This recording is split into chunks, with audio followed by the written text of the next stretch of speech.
می کنم که خدایی الف و یا هستی و اگر حرفی باشد برای گفتن آغازش یاد از محبت توست که جسم شد خداوند در میان ما ساکن شد و جانش را برای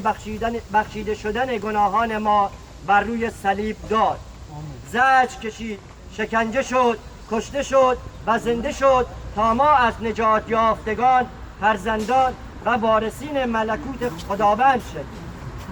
هدف ما از گردهمایی امروز در برلین جلوی سفارت ننگین جمهوری اسلامی ایران و دعوت انسانهای آزاده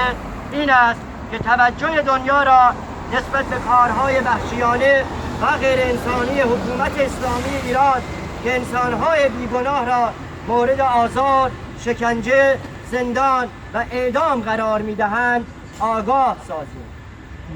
و به برادران و خواهران مسیحی خود در زندانهای ایران اعلام کنیم که شما تنها نیستید و ما در کنار شما و صدای شما عزیزان هستیم. دنیا بداند که سرمشق و الگوی اصلی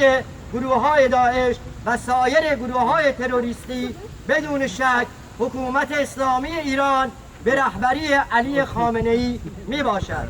ملت ایران 37 سال است